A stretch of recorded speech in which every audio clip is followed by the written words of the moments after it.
Let's talk about two conditions in the world of mental health that can look so similar: ADHD and anxiety. It's wild how often they show up together, and their symptoms can overlap so much that trying to figure out what's what can feel, well, impossible. So how can you really know what you're dealing with? We're going to crack that code. So, just how common is this whole thing? Well, it really all boils down to this one pretty startling statistic: 1 in 2. That's right, half. That's the estimated number of folks with ADHD who will also deal with an anxiety disorder at some point. Just think about that for a second. This isn't some rare thing, it's an incredibly common pairing. And you can see why that high rate of overlap makes getting a clear diagnosis and the right help so tough.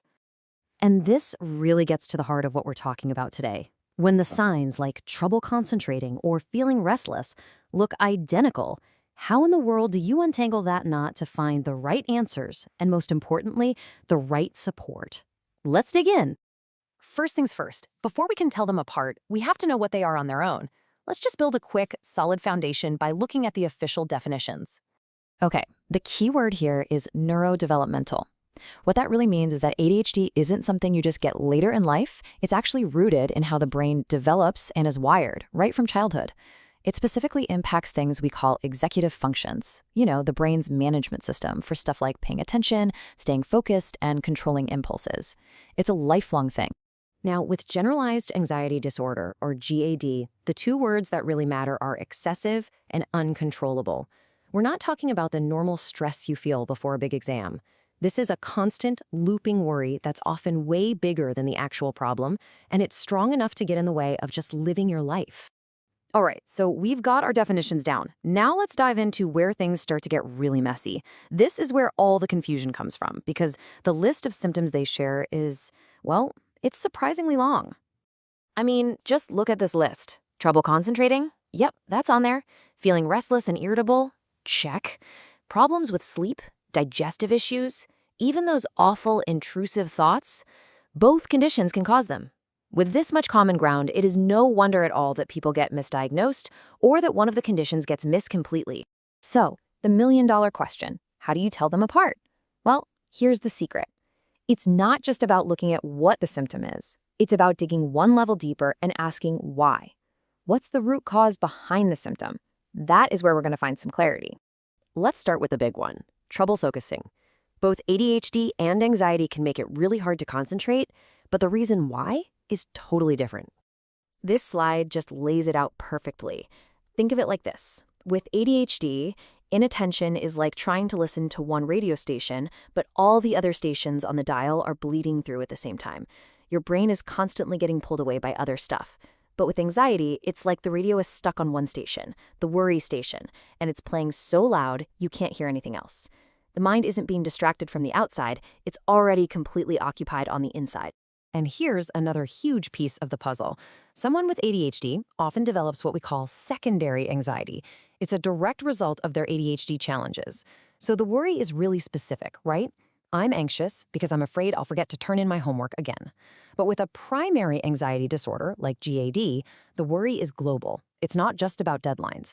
It's a free-floating anxiety that latches onto everything and anything: health, family, the future, and it's almost always way more intense than the situation actually calls for. Okay, so we've done the detective work, we've teased them apart. Now for the most important part of all.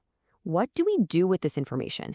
Because getting the right support is everything, and it starts with a clear, multi-step plan. The best way to think about effective management is like a three-legged stool. It needs all three legs to be stable and strong. And those three legs are getting a proper diagnosis, having supportive strategies at home, and getting the right help at school. Let's break each one down.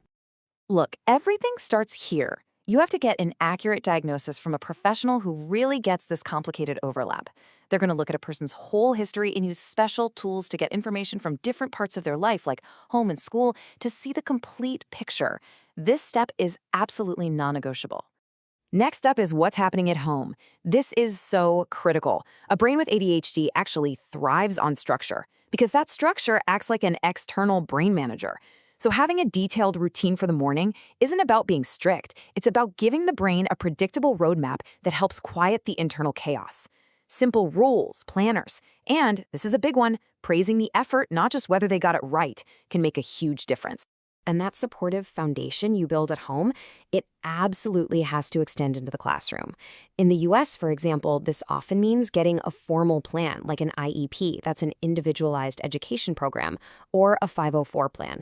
These are basically legal documents that make sure the school provides specific kinds of help to make sure a student can succeed. And the kinds of help we're talking about can be total game changers.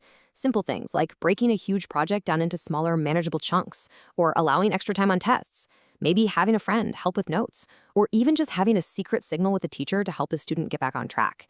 And it's so important to remember, this isn't about lowering standards. It's about leveling the playing field so a student can actually show everyone what they know and what they're capable of.